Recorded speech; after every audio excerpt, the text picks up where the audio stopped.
Terlebih dahulu kami sapa narasumber kita yang sudah ada di ruangan kita sekarang, Mas Suharsono. Selamat siang. Assalamualaikum warahmatullahi wabarakatuh. Cek suaranya dulu, Mas. Masih mute ininya, alatnya. Ya. Waalaikumsalam warahmatullahi wabarakatuh. Alhamdulillah. Ya, para peserta sekalian, baik yang mengikuti kegiatan ini melalui Zoom maupun pada saluran yang disiapkan oleh panitia, saluran-saluran lain yang sudah disiapkan oleh panitia.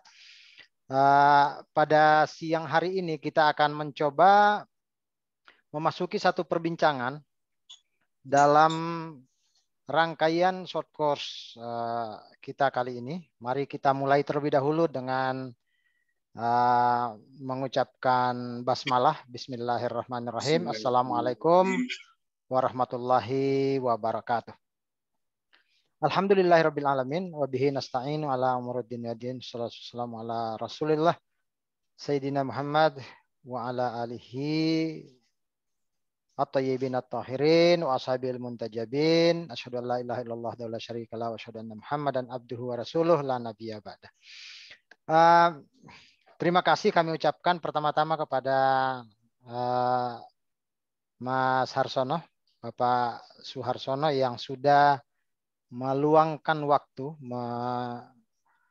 memenuhi undangan panitia dalam rangka short course peringatan kemenangan Revolusi Islam Iran yang pada tahun ke-44 ini semarak di beberapa tempat dilakukan. Begitu juga pada para peserta yang semula tadi pagi sudah mengikuti sesi yang pertama. Sesi ini adalah sesi yang kedua. Kita akan mencoba memperbincangkan tentang sebuah topik, yaitu gerakan intelektual dalam konteks revolusi Islam Iran. Kita tahu bahwa mengiringi kejatuhan Shah Reza Pahlavi pada tahun 1979, ada banyak sekali rangkaian peristiwa yang dapat kita sebut sebagai penjelmaan sebuah gerakan intelektual, baik itu dalam konteks pengajaran, pendidikan, demikian juga pelembagaan kegiatan-kegiatan intelektual secara terbuka maupun pelembagaan secara tradisional di dalam kebudayaan Iran, juga penyiaran buku-buku dan juga media-media yang mencoba memberikan penjelasan secara ilmiah mengapa revolusi itu harus ada atau mengapa perubahan di Iran itu harus ada, itu saya rasa dapat dibaca lewat berbagai media pada saat itu. Bagi para peserta sekalian yang sudah bisa mengikuti media maupun buku-buku pada era itu, saya rasa akan mengalami denyutnya. Misalnya ketika kita membuka laporan Tempo di tahun 1980-an, awal-awal 1980-an itu terasa sekali ada semacam nuansa gerakan intelektual. Nah, hadir di dalam forum kita ini Profesor Suharsono, kami menyapanya seperti itu. Beliau adalah aktivis yang sudah sangat banyak menuliskan pikiran-pikirannya semenjak beliau masih duduk di bangku sekolah menengah, ya, belum kuliah, itu beliau sudah menuliskan pemikirannya, dan terutama ketika beliau aktif di Universitas Islam Indonesia Yogyakarta, beliau sangat produktif menulis makalah atau buku-buku yang mengungkapkan betapa prinsip-prinsip gerakan intelektual itu menjadi satu pondasi perubahan di waktu yang akan datang. Mungkin yang dimaksud waktu yang akan datang itu saat-saat ini, ya era-era sekarang ini. Karena beliau menulisnya sekitar tahun 1985-an ya buku-buku tersebut. Baiklah, dalam acara kita ini 1 jam ke depan beliau akan memaparkan pemikirannya tentang topik ini dan di dalamnya akan kita tutup dengan dialog atau mungkin ada pertanyaan yang dapat diajukan oleh para peserta baik melalui Zoom melalui chat di ruang Zoom maupun raise hand ya. Bisa bertanya langsung kepada Mas Harsono. Saya tadi kayaknya sudah memperkenalkan bahwa beliau aktif di Pesantren Hidayatullah di dalam pengembangan pemikiran-pemikiran pendidikan dan kelembagaan. Kepada beliau kami persilakan ya mungkin sekitar 40 menit, 45 menit dan akan dilanjutkan dengan tanya jawab kira-kira sekitar 15 menitan. Kepada Mas Harsono kami persilakan dengan hormat. Assalamualaikum warahmatullahi wabarakatuh. Waalaikumsalam warahmatullahi wabarakatuh. Bapak Ibu yang saya hormati dan saudara moderator Safinuddin Al-Mandari, ini teman saya di HMI yang sekarang tampaknya gandrung dengan pemikiran dan gandrung dengan Iran. Ya. Saya memang sebetulnya tahun 79, saya waktu masih di sekolah di Semarang gitu ya, satu kota di mana dominasi abangan itu sangat tinggi, memang isu tentang hijriah ya, di mana tentang kekuasaan kembali Islam itu sudah digaungkan. Nah, pada usia itu saya itu membayangkan gimana Tuhan mau membangkitkan, kelihatannya rakyatnya nggak ada yang mau ibadah sama sekali seperti ini. Itu pertanyaan waktu saya masih di sekolah di STM persisnya, jurusan bangunan. Saya sampaikan itu pada saudara Safinuddin itu. Jadi bukan profesor. Nah, ya Mas. Ya terus nggak lama kemudian itu ternyata ada berita di koran, gitu ya. Iran mengalami apa yang disebut sebagai revolusi Islam. Saya penasaran sekali.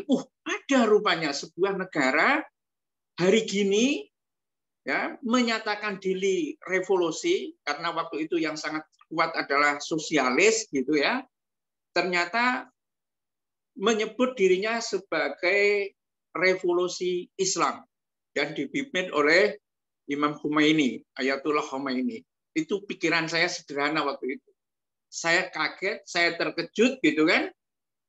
Tetapi juga nggak bisa berbuat apa-apa. Karena apa?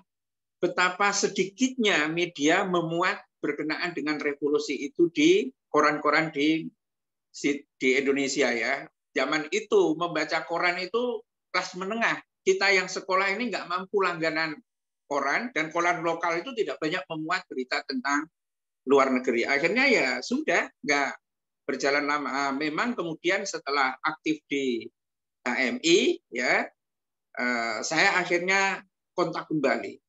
Dan awal tahun 80-an itu mungkin karena penasaran atau apa, saya memang sengaja ke Kedutaan Besar Iran di Jakarta. Beberapa kali saya ke kedutaan itu, cuma ya enggak, ya namanya orang kampung lah ke kedutaan Iran itu, targetnya hanya ingin mendapatkan informasi berkenaan dengan revolusi Islam Iran itu. Saya mendapatkan majalah, nama saya dicatat, saya kuliah di teknik sipil, beberapa kali saya mendapatkan kiriman majalah Al-Quds, kalau tidak salah namanya itu, tahun 80-an itu. Tahun 85-an barulah saya bisa merasakan ya satu perkembangan baru karena beberapa buku dari Iran itu diterjemahkan ke dalam bahasa Indonesia. Maaf, saya minum dulu. Antara lain yang sangat terkenal itu adalah Ali Syariati. Ya, Syariati lebih dulu dari Murtada Mutahari yang sampai ke tangan kita itu. Cuma memang saya waktu itu sudah, karena saya tertarik ya dalam bidang pemikiran gitu ya, saya nggak terlalu respect dengan pemikiran-pemikiran Syariati. Karena apa? Karena kerangka berpikirnya masih sangat didominasi oleh Marxisme. Ya, dia menganalisis kelas menggunakan ayat, tetapi kerangka besarnya saya lihat itu masih Marxisme. Ya, dan saya nggak begitu ini. Nah, barulah kemudian ketemu pikiran-pikiran Murtada Mutahari. Ya, yang ini jasa yang cukup besar disampaikan kepada penerbit Mizan yang ada di Bandung itu. Ya, karena dialah yang kayaknya awal-awal itu membuat terjemahan-terjemahan dari Iran itu, dan kita bisa menikmati. Ya, terutama sekali itu memang pemikiran-pemikiran dari Murtada Mutahari. Setidaknya ada beberapa judul buku dari beliau itu, antara lain Manusia dan Agama,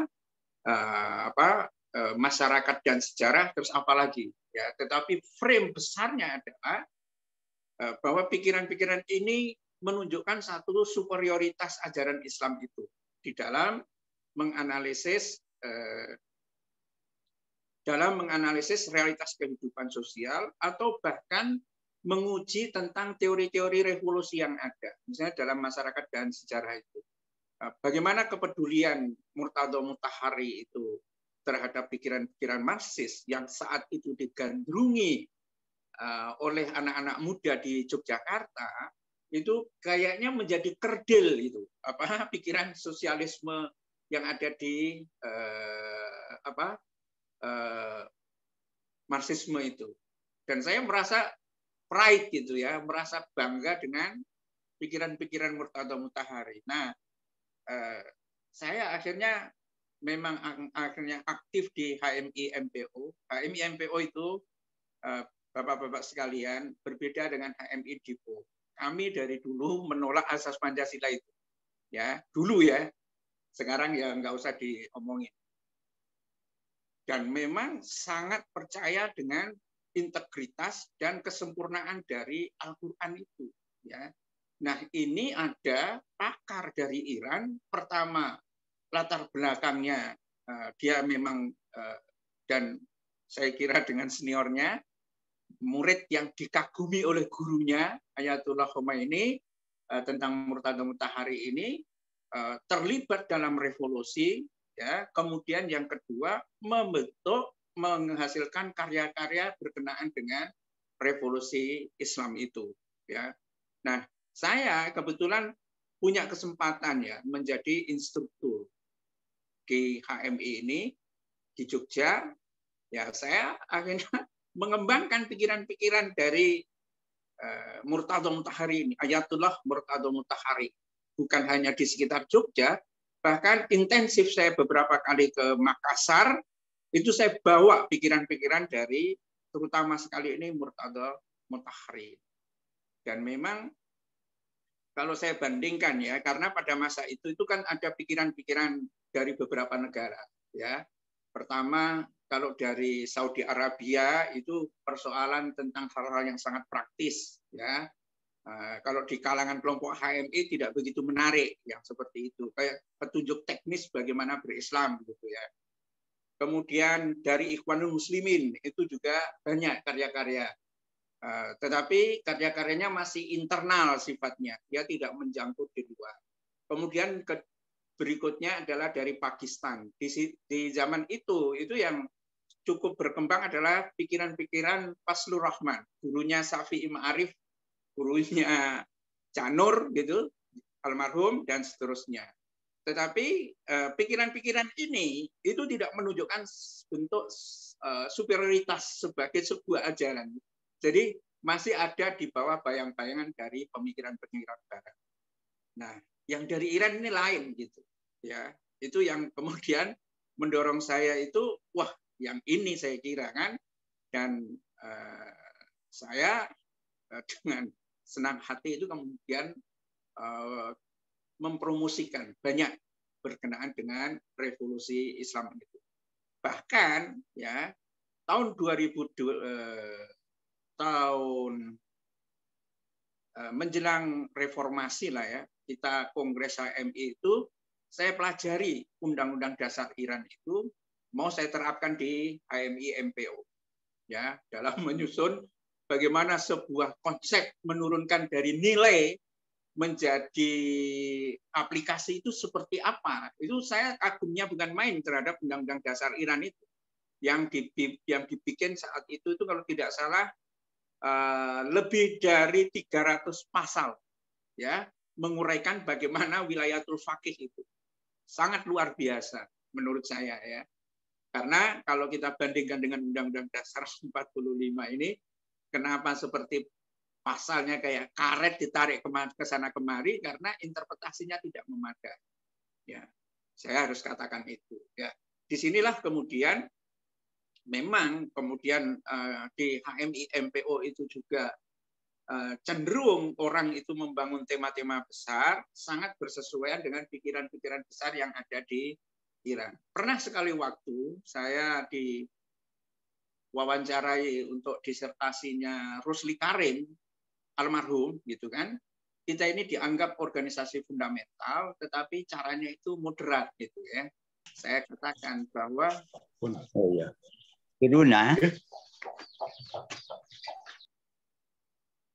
halo?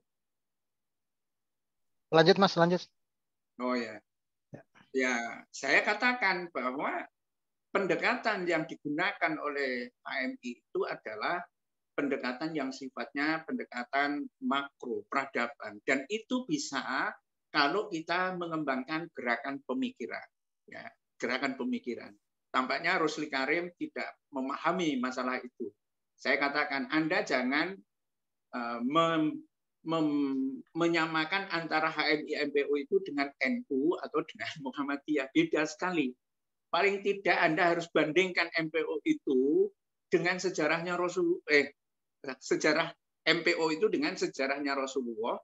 Ya, begitu keyakinannya kokoh, yang dibangun pertama adalah intelektualitas para sahabat atau gerakan Renaissance yang ada di Barat. Ya, sombongnya kayak begitulah, kira-kira. Bukan gerakan-gerakan praktisnya. Ya, akhirnya seperti itu. Nah, di sini sekedar sebagai satu pengantar bahwa MPO memang cukup banyak diwarnai oleh pikiran-pikiran dari Iran itu, karena ya pikiran-pikiran dari Iran ini cukup bisa memberikan bekal bagi kita semua sebagai sebuah instrumen ya untuk menilai gagasan dari pikiran-pikiran yang manapun juga, dari ideologi-ideologi yang manapun juga. Nah, disitulah kita menjadi GR dan pikiran-pikiran kita kemudian akhirnya juga tersebar ke kampus, ke mana-mana gitu, superior kita dalam percaturan dengan dunia kampus, dan akhirnya memang berkembang luas. Ya, pada akhirnya memang ada yang kemudian menjadi Syiah, terutama kelompoknya Safinuddin Al-Mandari.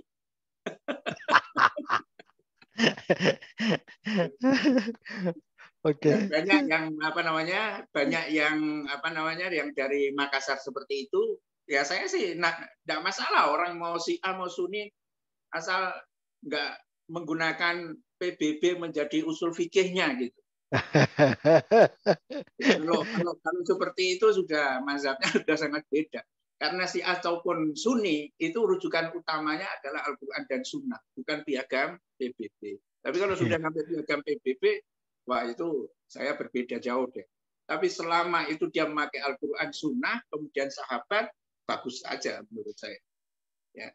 Nah, di sini secara teoritik saya bisa sampaikan bahwa kalau kita berbicara tentang peradaban yang harus dibangun dengan intelektual, dan kenapa harus dibangun dengan cara intelektual, karena di Hidayatullah saya ini bukan konsultan pendidikan Pak Safinuddin. Saya itu anggota Dewan Muzakarah, tapi banyak menulis konsep besarnya Hidayatullah. Itu mendefinisikan peradaban itu begini. Peradaban adalah manifestasi iman dalam semua aspek kehidupan. Itu intinya itu.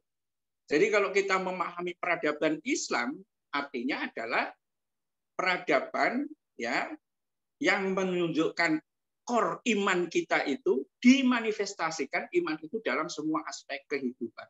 Lalu di mana letaknya gerakan intelektual itu?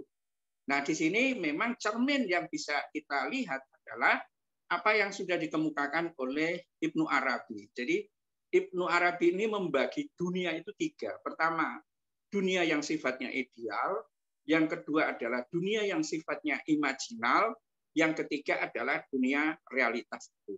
Ya, dunia imajinal dia bisa memahami ideal, bisa memahami realitas. Jadi dunia imajinal inilah yang sebetulnya mempunyai peran sentral untuk menurunkan doktrin nilai-nilai ideal menjadi realitas yang ada dan menarik realitas menjadi ideal melalui penjelasan atau sistem penjelas, saya menggunakan istilah itu biasanya, yang memungkinkan hal yang real itu bisa dimasukkan dan bisa dinilai secara ideal. Nah, sama seperti sebuah gerakan intelektual. Ya, kalau kita kenapa harus gerakan intelektual yang menjadi gerakan utama dalam membangun sebuah peradaban, termasuk peradaban yang mungkin akan dibangun dengan ini oleh Islam di Iran dan kita juga melihat di Indonesia, karena gerakan intelektual inilah yang memungkinkan sistem penjelas doktrin itu bisa diterima oleh umat manusia. Ya, kalau kita yang menjadi masalah seringkali di dunia kita, terutama di Indonesia ini adalah ya kita terlalu banyak ya dari doktrin itu langsung ke realitas. Jadi dari doktrin iman langsung ke fikih, tetapi tidak memberikan pemahaman yang cukup memadai terhadap yang disebut sebagai mindset publik itu. Ini problem sebetulnya. Ya, karena begini, Bapak-bapak yang saya hormati, ya, bagaimanakah respon seseorang itu? Bagaimanakah sikap seseorang itu menghadapi realitas? Bagaimana dia mengambil tanggung jawab dan lain sebagainya? Itu adalah ekspresi dari mindset-nya, bukan dari doktrinnya. Doktrin mungkin dia menerima, tetapi mindset kalau tidak dibentuk, dia tidak pernah bisa bereaksi secara nyata. Buktinya apa? Ya, orang-orang dalam kelompok Islam tradisional itu percaya Islamnya bukan main, gitu kan? Tetapi bagaimana dia gagap dalam menghadapi realitas, menghadapi wacana dan seterusnya. Ya, dan karena itu yang disebut sebagai mindset publik, dan mindset publik ini kan dibangun melalui analisis, melalui gerakan pemikiran, ya tokoh-tokoh besar seperti Ayatullah Murtada Mutahari, ya itu adalah tokoh yang memang bisa membuat pikiran kita itu berubah, dan orang berubah karena pikirannya berubah. Kalau doktrin saja nggak cukup, ya doktrin saja itu nggak cukup kalau pikiran besarnya tidak berubah. Dan inilah gerakan yang yang membuat kalau kita ini punya doktrin yang bagus, kemudian pikiran kita juga bagus, ya superior maksud saya, maka ada kecenderungan bagi kita itu melakukan ekspansi pemikiran ke kelompok-kelompok sosial atau komunitas-komunitas yang lain.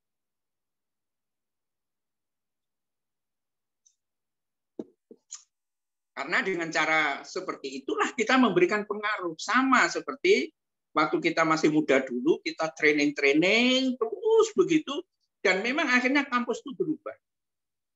Tahun 83, itu kebetulan juga, kalau tidak salah ya, Duta Besar Iran yang ada di Indonesia itu datang ke Yogyakarta. Di masjid, ada di masjid di dekat IKIP sana. Saya hadir itu karena ada kedutaan besar.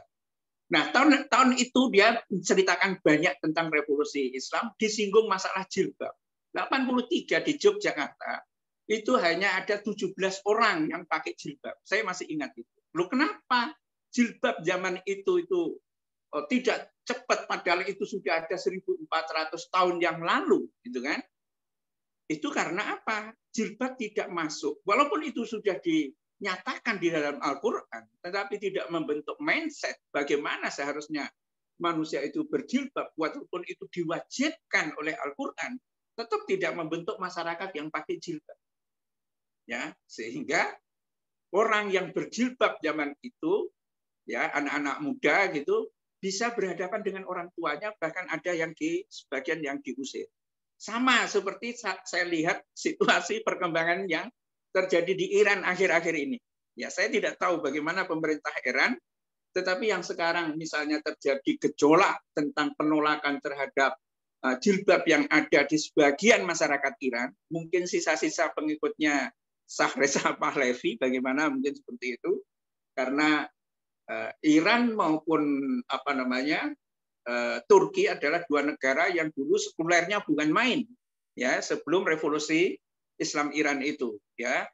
Mungkin ada sisa-sisa seperti itu sehingga dia melakukan perlawanan terhadap gerakan jilbab. Bahkan kalau video-video yang beredar ke kita itu betapa lancangnya ada anak-anak muda yang bahkan sampai menjambak, apa bahasanya menjambak itu, ya, seorang ayatullah dari belakang itu sempat masuk ke video. Ini kan satu situasi bahwa aturan yang sangat ketat di Iran berkenaan dengan jilbab sekalipun, gitu kan, ketika seseorang atau sekelompok orang itu tidak terbentuk pikiran atau mindsetnya berkenaan dengan kewajiban beragama itu, ya, justru melakukan penentangan. Sama seperti yang ada sekarang ini. Ya, kalau di Indonesia sekarang ini kita bahkan dihambat, ya, dalam persoalan jilbab, persoalan kehidupan keagamaan gitu.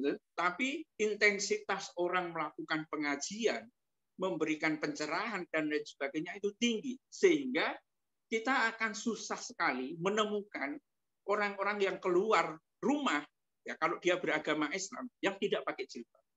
Dan pakai jilbabnya, kalau saya lihat video-video yang ada di Iran hari ini, itu lebih bagus ada di Indonesia. Ya, lebih bagus yang ada di Indonesia. Betul-betul untuk kalau yang ada di Iran tampaknya adalah agar tidak kena pidana atau kena apa begitu, karena tidak begitu rapi. Ya. Ini saya kira adalah catatan-catatan, ya, pemerintah Iran yang ada sekarang, ya, saya kira memang fokus kepada militer itu bagus, gitu ya. Dan saya agak terkejut juga ketika Iran itu ternyata bisa menjual drone tempurnya, kamikaze itu Shahid 136 apa berapa itu ke Rusia, dan drone-dronenya yang luar biasa. Tetapi jangan lupa juga bahwa untuk membangun masyarakat yang Islami itu tidak cukup dengan superioritas militer, ya. Betul-betul ada kelompok-kelompok ulama yang memberikan sistem kesadaran. Ya, saya harus katakan ini karena memang kita sebetulnya sangat mengidolakan Iran itu, terutama pada awal-awal itu, di mana kepedulian ulama untuk menjaga agar rakyatnya itu bisa memenuhi syariah dalam berbusana itu bisa dikatakan sebagai sebuah fondamen yang sudah sangat baik. Nah, generasi intelektual Iran sekarang, saya mengikuti Press TV, ya, yang hari-hari saya baca, itu tema besarnya itu kelihatannya itu konflik saja antara Iran dengan Barat. Tetapi isu intelektualnya nggak pernah keangkat keluar. Saya lihat itu. Ya, ini masukan saya kepada Press TV. Siapa tahu ada duta besarnya atau apanya bisa memberikan catatan ke Press TV. Ya, dimensi peradaban yang sangat penting supaya bisa ditiru oleh negara yang lain adalah Iran harus bisa menunjukkan tentang bagaimana sistem sosialnya juga menerima tentang revolusi Islam. Kalau demo-demo yang berkembang akhir-akhir ini di Iran, itu membuat kita agak tercengang. Loh, kok Iran seperti ini perkembangannya? Memang saya memahami bahwa menempatkan Israel sebagai musuh itu luar biasa. tidak ada negara yang seperti Iran itu. Tetapi jangan lupa bahwa energi semua kesedot ke sana, ini juga agak dilematis juga. Karena itulah energi lapis kedua intelektual itu saya kira perlu juga untuk dibangun, untuk membangun kesadaran publik. Dulu waktu masih muda, saya itu training di HMI. Ini sekedar bagi-bagi pengalaman gitu ya. Walaupun kalau dibandingkan, memang kamu lebih berhasil dari revolusi Islam. Ya nggak ada sekupu hitamnya lah, kita ini nggak ada. Tetapi saya hanya ingin menceritakan, ya, ketika anggota-anggota kita baru memasuki training tingkat dasar, dia banyak bertanya, ya, karena dia tidak mampu memberikan argumentasi secara intelektual kepada lawan bicara. Bertanya, kenapa sih Mas kita ini menolak asas Pancasila zamannya Soeharto. Jadi semua yang berbau Soeharto waktu itu tuh rata-rata ditolak. Kenapa kita menolak itu? Kebijakan kami waktu itu adalah kita naikkan derajat anggota itu supaya mengikuti intermediate. Karena dalam intermediate di kita itu yang sangat dibangun, yang sangat penting itu adalah sistem penjelas. Jadi ketika sistem penjelas itu diberikan, doktrin dengan sendirinya mengalir keluar. Tetapi kalau hanya doktrin saja, doktrin luar akan mengalir ke dalam. Jadi kalau hanya didoktrin saja, yang terjadi kemudian itu adalah anak-anak malah bertanya kepada kita. Capek kita memberikan jawaban setiap hari. Nah, lalu ketika intermediate, kemampuan mereka berargumentasi jauh lebih tinggi daripada aktivis yang ada di tempat lain. Saya mohon maaf, saya agak semangat ya, jadi haus. Dan karena ketika dia masuk ke jenjang intermediate, akhirnya cerdas semua, pengaruhnya jadi luar biasa. Nah, sekarang ini saya tidak tahu ya, karena persoalan buku-buku baru yang ada di Iran ini, saya tidak mengikuti secara persis, mungkin juga zamannya sudah berubah, toko-toko buku bangkrut, penerbit-penerbit buku bangkrut, gitu kan? Apakah ada sistem intelektualisasi di Iran yang memungkinkan pemuda-pemuda atau pemudi di sana itu bangga dengan revolusi Islam itu? Ya, karena kalau kita lihat ya, ada walking around Teheran gitu ya, jalan-jalan keliling Teheran atau apa video-video yang terbaru begitu kan? Orang yang pakai jilbab rapi dengan orang yang nggak pakai jilbab rapi, ya, yang kayak kesannya itu adalah karena takut kalau ada askar atau ada apa itu nangkap mereka, itu lebih banyak yang tidak pakai jilbab rapi. Ya. Nah, ini saya kira karena orang tidak bangga dengan ajaran Islam. Nah, tugas ulama lah yang saya kira sangat penting untuk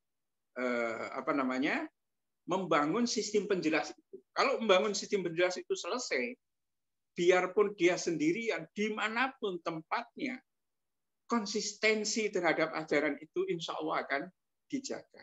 Ya, dan dengan cara seperti ini, kita berharap bahwa abad kebangkitan Islam seperti yang saya katakan itu betul-betul bisa ditunjukkan oleh Iran. Ya, karena ya memang kalau kita hadapi ya, baru revolusi kemudian dihadapkan dengan perang Irak-Iran, kemudian menang, dihadapkan lagi dengan embargo dan lain sebagainya. Kalau bukan orang-orang hebat, saya kira nggak bisa bertahan itu revolusi Islam. Tetapi kita orang luar memang menuntut lebih banyak yang bisa dilakukan Iran. Tolong jaga masyarakatnya, ya, kuatkan intelektualitasnya sehingga mereka bukan hanya memakai busana Muslim, tetapi tunjukkan superioritas Islam dalam bentuk perilaku, ya, dalam bentuk intelektualitas, dalam karya-karya baru yang bisa menjadi menu santapan bagi peradaban-peradaban lain. Billahi taufiq wal hidayah. Assalamualaikum warahmatullahi wabarakatuh. Waalaikumsalam warahmatullahi wabarakatuh. Sangat menarik penjelasan dari beliau. Untuk saya sampaikan bahwa beliau sangat lama menjadi instruktur dalam berbagai macam pelatihan, tidak hanya di HMI seperti yang beliau sampaikan tadi, tapi memang aktivitas awal beliau sangat lama di HMI. Meskipun demikian, memang ada banyak sekali kelompok yang kemudian mengikuti alur pemikiran seperti yang beliau katakan tadi, bahwa aspek atau dimensi intelektual, dimensi pemikiran itu menjadi basis dari segala perilaku. Sehingga apapun yang menjadi pilihan kita itu akan sangat dipengaruhi oleh cara kita membangun sistem penjelas. Beliau pernah menerjemahkan bukunya William Shakespeare yang di dalamnya kalau kita peras itu bahwa pemikiran akan melahirkan perilaku Suaranya dan budaya. Baik. Suaranya mantul. Mantul ya? Ya. Di situ jalan ya? Bagus. Oke. Masih mantul, Mas? Masih. Masih ya? Ini gimana ya? Cek. Oke. Di situ dimatiin kali. Ya baik. Saya lanjutkan bahwa aktivitas beliau utamanya dalam hal gerakan intelektual memang cukup lama dan terinspirasi dari tadi itu, bahwa kalau ada pemikiran yang secara superior dapat menjadi cara untuk menilai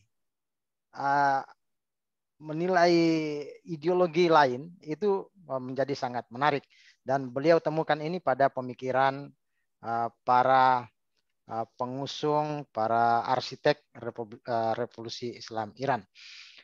Teman-teman sekalian yang ada di dalam saluran dialog kita, silakan mengajukan pendapat, boleh berdialog dengan beliau. Ini saya lihat sudah ada yang raise hand, Pak Ridwal Jalinus. Saya persilakan untuk berdialog dengan Mas Har. Silakan. Ya, terima kasih atas sesuatu yang diberikan kepada saya. Pertama, saya cukup surprise dengan Ustadz ya, karena Ustadz kan dengan latar belakang Hidayatullah ya. Ya. Nah, karena dulu saya selalu berlangganan dengan majalah Hidayatullah, dan Hidayatullah itu termasuk kelompok pikiran saya dan anggapan saya itu adalah orang yang anti dengan Syiah, anti dengan Ahlul Bait, alergi lah gitu, bukan anti, minimal alergi gitu, sama dengan model Wahabi lah gitu, dekat ke sana. Tapi sekarang saya mendapatkan seorang ustadz yang berpikiran terbuka, yang bisa menerima perbedaan, bahkan bisa menerima keberadaan Syiah itu sendiri. Nah, jadi pertama nanti mohon penjelasan apakah ini juga bisa dikatakan mainstream, pemikiran Bapak itu bisa mainstream sekarang di Hidayatullah? Karena saya udah lama nggak lagi mengikuti majalah Hidayatullah itu. Apakah masih seperti apa dalam benak saya seperti itu, agak alergi dengan namanya Ahlul Bait atau Syiah, yang menganggap, katakanlah ada kan kelompok-kelompok, misalnya saya sebut aja misalnya PKS itu alergi dengan Syiah itu bahkan dianggap bukan Islam gitu ya, sehingga saya sulit untuk berdialog. Tapi sekarang saya menemukan seorang ustadz yang saya surprise, nggak menyangka pemikirannya luas dan apresiasi terhadap Ahlul Bait itu atau Syiah atau Iran itu positif sekali gitu ya. Nah, itu yang mohon tanggapannya nanti Ustadz ya. Bagaimana dengan perkembangan Hidayatullah? Karena saya udah nggak berlangganan lagi. Dulu saya rutin berlangganan, walaupun sekedar tahu ya Hidayatullah itu bagaimana gitu. Dan akhirnya persepsi saya begitu tentang saya itu. Ternyata berbeda. Ya baik. Yang sedikit saya ingin sampaikan pendapat bahwa memang sekarang masih banyak, saya juga masih banyak membaca buku-buku dari Iran, terutama dari Ahlul Bait itu, tapi dalam bentuk PDF Ustadz. Dalam bentuk PDF. Ya, dalam bentuk PDF banyak, kalau mau nanti saya bisa kirim yang satu kepustakaan yang saya ini, kalau ada ininya nomor WA-nya atau apa bisa saya berikan. Jadi di situ banyak buku-buku dari para Ayatullah Nasim Makarim Siraji atau Ayatullah Jawadi Amuli, kemudian Jafar Subari, itu banyak semua ya, membuat orang yang berpikiran terbuka akan masih terkagum. Saya juga sama dengan Ustadz dulu mengenal Syiah itu dari ya awalnya datang ke kedutaan Iran di Jalan Cokro Aminoto minta majalah Al-Quds itu ya setiap bulan sekali, karena memang waktu itu masih sulit mendapatkan bukunya. Tapi setelah itu banyak bukunya dibikin oleh Mizan dan yang lainnya. Nah, tapi sekarang beralih kepada PDF kebanyakannya gitu Ustadz. Ya, kedua juga saya ingin menanggapi bahwa memang perkembangan pemikiran dan Islam di Iran, saya pikir sangat menurut saya sangat pesat ya, terutama dengan kemampuan anak mudanya untuk mengembangkan teknologi militer. Saya yakin Iran itu kalau tidak memiliki kekuatan militer pasti sudah diserang sama Amerika atau dengan pasti diserang itu. Tapi karena kekuatan militer Iran itu membuat dia takut jadinya. Bayangkan aja dengan kekuatan, dengan teknologi kapal perahu cepatnya aja itu membuat kapal induk Amerika itu takut masuk di Selat Hormuz itu.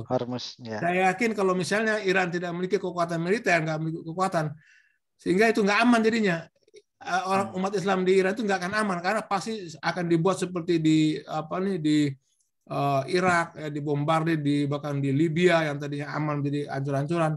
Saya yakin begitu. Itu sedikit pendapat saya mengenai perkembangan bagaimana memang mungkin karena pengaruh dari pengikut Pahlavi itu masih ingin kebebasan, memang sangat didukung oleh seperti MKO, malah didukung oleh Barat, bahkan dijadikan bukan menjadi negara kelompok teroris, bahkan bukan dianggap sebagai pion dia lah gitu, disupport untuk merusak Iran gitu.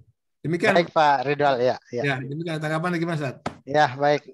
Silakan Mas Har, sebelum kita menjawab yang ada di di room chat itu. Ya, silakan Mas Har. Saya jawab ya, Pak. Ya. Siapa tadi namanya? Pak Ridwan Jalinus. Hidayatullah seperti yang Bapak anggap itu. Tidak berubah. Tidak berubah ya. Berarti hanya Bapak sendiri.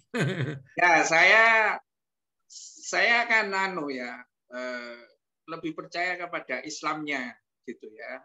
Bukan mencari perbedaannya. Ya, selama orang itu berpegang teguh pada Al-Qur'an dan Sunnah, ya saya hormati ya dimensi-dimensi furu'iyahnya begitu kan. Dan saya terus terang saya pernah membaca bukunya Hassam, itu dari terminal Semarang sampai terminal Yogyakarta atau sebaliknya. Nggak berhenti berkenaan dengan Sakifah Bani Sa'adah. Baru kali itu saya bisa melihat, seperti ini rumahnya, gitu kan? Ya. Kayak begitu. Nah, saya itu termasuk cukup percaya terhadap pikiran saya sendiri. Jadi saya tidak banyak taklid kepada yang lain-lain. Ya. Tetapi memang sebelum di Hidayatullah, saya ini kan memang aktif di HMI. Ya. Jadi di situ independensi dalam berpendapat, dalam beberapa ini betul gitu. Nah, cuma Pak Radwil harus dipahami juga bahwa gini, ya, kenapa orang sangat anti terhadap Syiah, kenapa orang anti terhadap ini? Itu kadang-kadang orang melihat satu aspek saja. Kalau kasus di Makassar itu banyak sekali orang katanya kawin siri begitu. Nah, itu Safinuddin itu yang bisa menjelaskan itu, yang seperti itu. Ya, jadi orang nggak tahu tentang teologinya seperti apa, pikiran besarnya seperti apa. Dia tahu ada orang ngaku Syiah, dia nikah siri gitu kan, nggak ngasih tahu keluarga dan sebagainya. Itu sudah membuat sikap antipati. Itu saya kira yang harus dikendalikan itu Syiah yang ada di Indonesia ini. Ya, Syiah yang ada di Indonesia ini harus dikendalikan. Jangan begitu. Kalau pengen diterima, tunjukkan saja intelektualitasnya, ya kan? Jangan perilaku yang berbeda.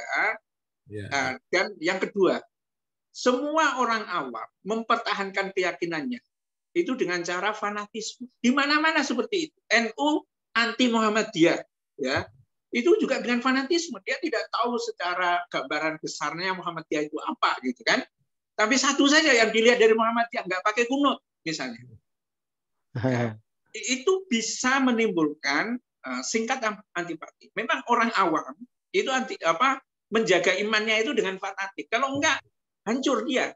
Enggak lagi di situ gitu loh. Tidak pindah ya. Ya, itu yang harus dipahami.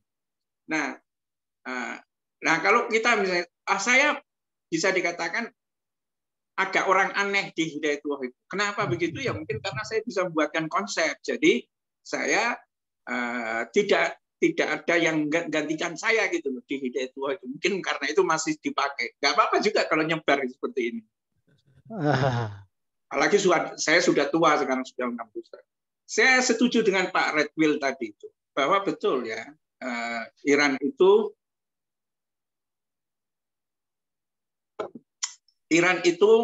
kalau nggak punya kekuatan militer yang memadai, udah dihabis-habisin itu sama Barat. Itu betul, ya. Tetapi sekali lagi, saya kira perlu banyak ya kelompok-kelompok. Ya, tapi memang apa yang dikatakan berkenaan dengan MKO ya. Jadi ini kan problemnya begini ya. Hal kecil di Iran, tetapi itu adalah peristiwa untuk melakukan perlawanan terhadap kepemimpinan Iran hari ini, itu menjadi berita global kan di situ. Ya, ya. Ini kan problem kan. Nah, sementara Iran itu kalau andalan saya yang ada di sini ini kan Press TV itu aja. Nah, Press TV kadang-kadang itu di-ban juga sama CIA gitu. Kadang-kadang kan saya buka media ini tidak bisa diakses kan kayak gitu juga anunya itu kan. Nah, disinilah pertempurannya itu. Ada perang media lah ya, ada perang media. Nah, harusnya banyak sekali orang membuat media ya. Ini kan katakanlah YouTuber dari Iran. Dari Korea Selatan saja banyak YouTuber yang menjelaskan hal-hal yang kecil dari Islam aja pengikutnya jutaan orang. Kalau saya ini YouTuber juga, Pak. Cuma ya, hanya ratusan ribu aja subscribernya. Cuma kalau saya 1 bulan itu ditonton sekitar 4 jutaan orang. Juga, Pak, ya? Iya, banyak. Dan karena itu kayak punya stasiun TV kan kita ini kan mau ngomong apa juga banyak. Ya. Nah, saya tetap menuntut gitu ya supaya pemuda-pemuda Iran ini menunjukkan jalurnya penyebarannya itu massal saja, jangan hanya jaringan Syiah yang ada di Indonesia. Jaringan Syiah yang ada di Indonesia, orang itu sudah enggan baca itu. Itu kritik saya ya, karena mungkin beberapa orang dari mereka ini merasa Syiahnya sangat tinggi. Saya punya beberapa teman yang justru menunjukkan perilaku yang tidak bagus gitu kan. Dia mengatakan itu hanya merusak Syiah. Iya. Ini betul. Iya, betul. Ya, kalau bisa menerima bagus, tapi kalau marah-marah ya kebangetan gitu. Misalnya lebih mengedepankan aspek perbedaan fikihnya atau misalnya tadi kayak mut'ah gitu yang dikedepankan. Iya, itu masalahnya. Sementara kepekaan dari umat Islam yang ada di Indonesia itu fikih. Ya kan? Bukan ideologi. Bukan pemikiran. Kalau ideologi, kita nggak punya frame untuk bisa menilai karena awam, ya kan? Tapi ketika odol ini atau pasta gigi ini ada minyak babinya, langsung nggak laku. Iya. Karena apa? Penyikapan kan, penyikapan itu. Betul. Nah, jadi kira-kira begitu, Pak. Jadi saya ini jadi penilaian saya tadi, persepsi saya tentang Hidayatullah itu masih benar, Pak ya? Karena dulu berlangganan Hidayatullah majalahnya. Saya pikir agak kayak begitu.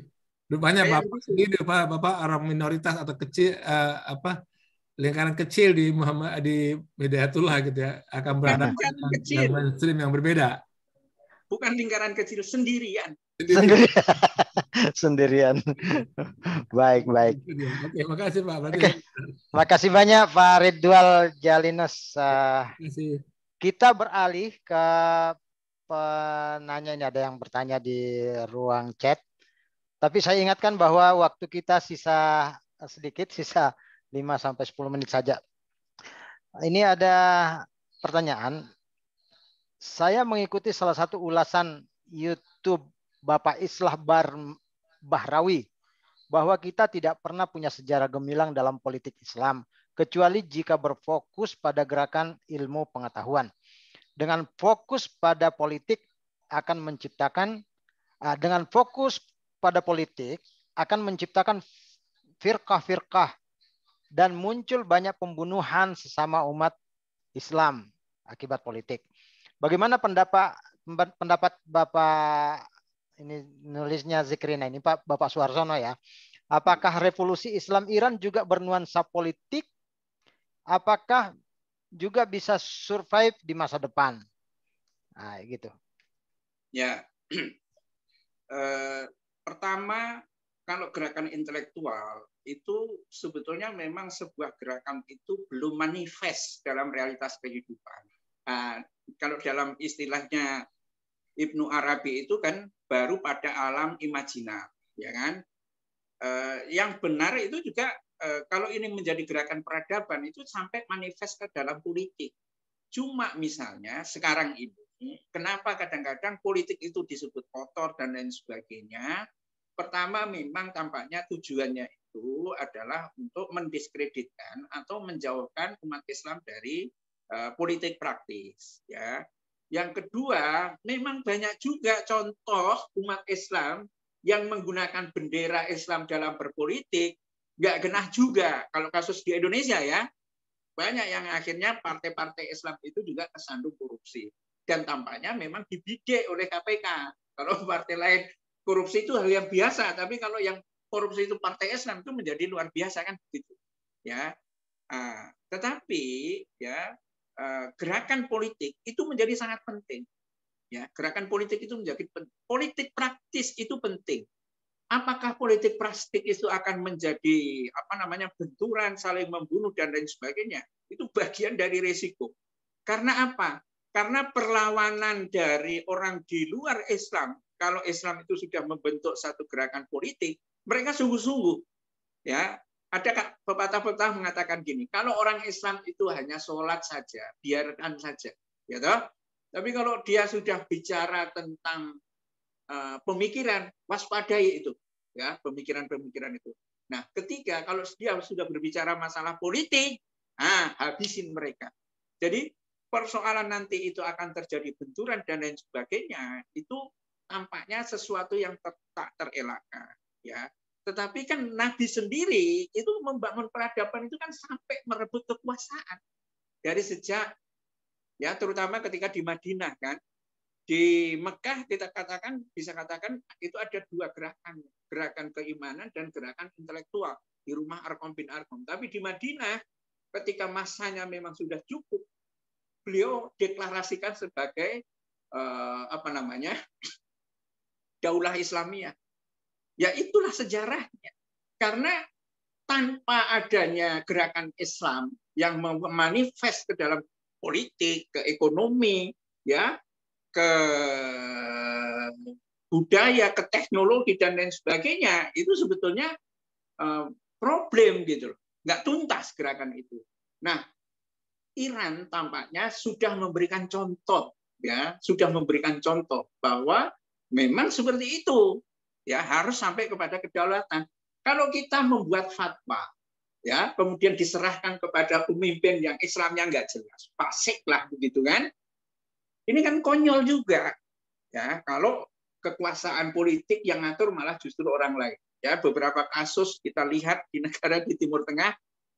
Bayangkan saja seorang ulama sedang khutbah Jumat ditarik dari mimbar gitu kan, ya nggak selesai sholat Jumatnya. Itu kenapa? Karena orang memisahkan politik itu kotor, politik ini, atau mungkin dia sudah gadekan politiknya itu dengan kemakmuran ekonomi. Salah yang seperti ini sebetulnya. Ya, di sinilah kalau pertanyaannya kemudian ditanyakan apakah gerakan atau revolusi Islam Iran itu bisa bertahan seperti itu, jawabannya ya tergantung pada rakyat Iran dan para pemimpinnya. Ya, kalau saya sih berharap supaya tidak hanya bertahan, diperluas, gitu loh. Nah, kuatnya bertahan atau tidak itu bagaimana transmisi ideologi dan pemikiran dari revolusi itu masuk ke dalam anak muda. Kalau enggak, bahaya juga, nggak mungkin bisa bertahan. Tapi kalau dia bisa mentransmisikan, mewariskan nilai-nilai revolusi itu ke anak-anak muda, ke generasi berikutnya, insya Allah bisa bertahan. Apalagi sekarang militer Iran seperti dikatakan oleh Pak Radul tadi, ya, dan memang saya kadang-kadang juga menyimak itu perkembangan militer Iran itu memang luar biasa. Di negara Timur Tengah itu, kalau kata siapa Donald Trump atau apa itu negara Arab itu hanya bertahan 2 minggu saja kalau nggak dibantu Amerika itu kalau berhadapan dengan Iran kan gitu. Ya, kalau bisa mentransmisikan dia bisa bertahan. Tetapi kalau dia membawa superioritas ajaran Islam ini kepada anak muda, dia bukan hanya bertahan, tapi bisa ekspansi keluar. Saya kira begitu. Baik, Mas Har. Dua pertanyaan ini sepertinya telah melengkapi diskusi kita pada sesi ini. Sesi ini sangat menarik dan saya masih berharap ada breakdown yang lebih maju lagi ketika kita mencoba melihat sisi yang lebih dalam dari gerakan intelektual. Sebab misalnya pembicaraan tentang pentingnya epistemologi dan lain-lain sebagainya ini penting juga kita coba kaji suatu waktu dan mudah-mudahan Mas Har berkenan nanti juga membersamai ruangan ini kembali dengan topik-topik seperti itu. Hanya saja karena waktu kita sudah sampai pada 14.30, sekarang sudah 14.32. Kami berikan kesempatan kepada Mas Har untuk memberikan closing statement kira-kira 1 atau 2 menit sebagai semacam rangkuman ya, di samping dari beberapa catatan yang saya sudah highlight tadi, misalnya bahwa pemikiran-pemikiran intelektual yang mengantar revolusi Islam Iran itu telah menunjukkan superioritas Islam terhadap ideologi-ideologi lain.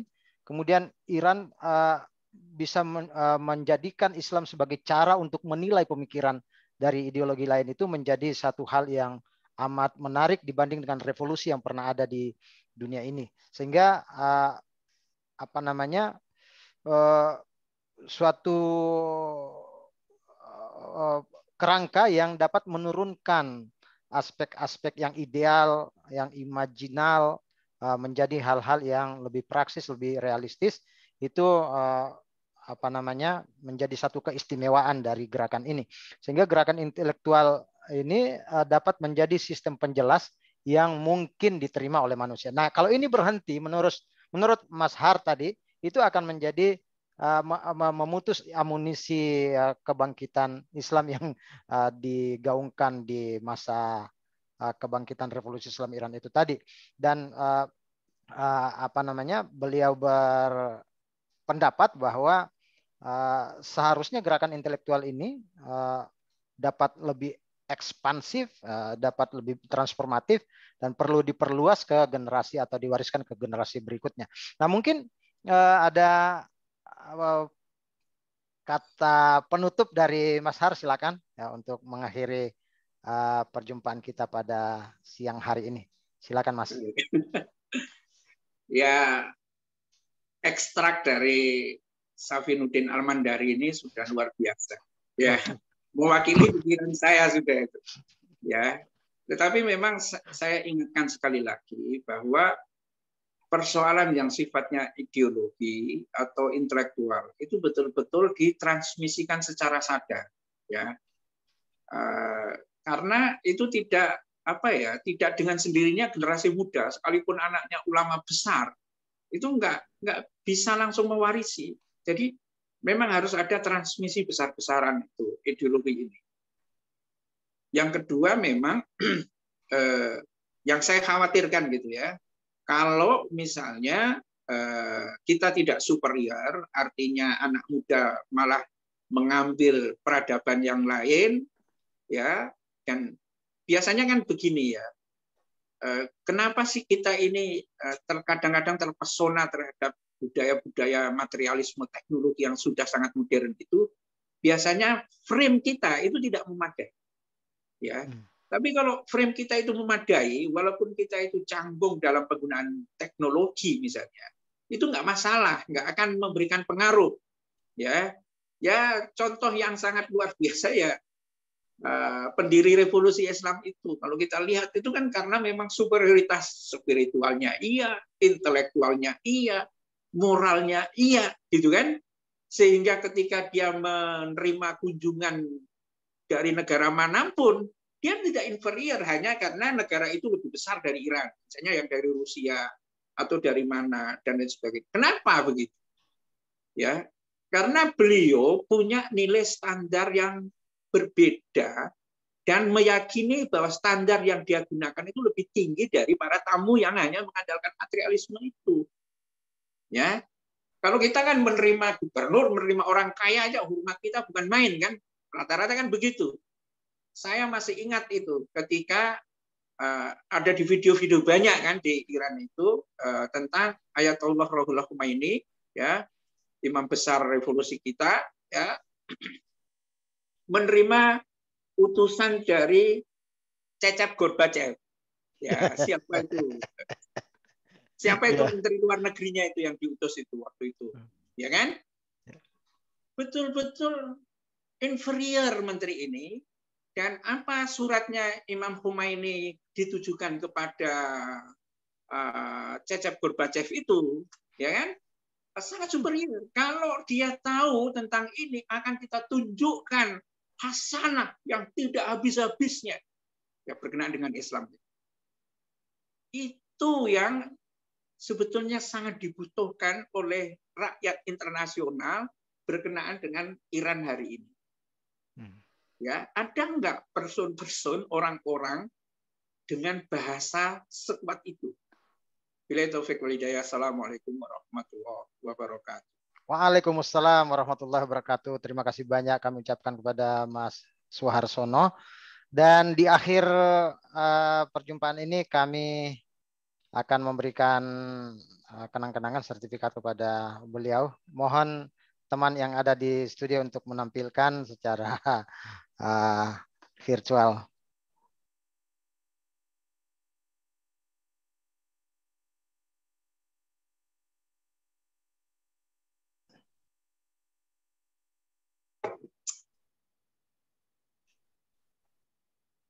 Ya, saya terima. Belum tampil, Mas. Sudah ya. Oke, baik. Ini sertifikat diberikan kepada Mas Suharsono sebagai pembicara dalam short course Pekan Peringatan ke-44 Revolusi Islam Iran dengan tema Gerakan Intelektual Islam Iran dan Dampaknya pada Kemajuan Peradaban Masa Depan. Mudah-mudahan saja pada waktu-waktu yang akan datang kita bisa bersama lagi dengan beliau dengan topik-topik gerakan intelektual, epistemologi dan lain-lain untuk memperkuat generasi muda kita dengan argumen-argumen yang superior yang mungkin bisa menandingi ideologi-ideologi lain yang ada di dunia ini. Terima kasih sekali lagi kami ucapkan kepada Mas Harsono dan teman-teman yang bergabung di tempat ini. Kami akhiri dengan ucapan wabillahi taufiq wal hidayah. Assalamualaikum warahmatullahi wabarakatuh. Waalaikumsalam warahmatullahi wabarakatuh. Terima kasih, Mas. Waalaikumsalam warahmatullahi wabarakatuh.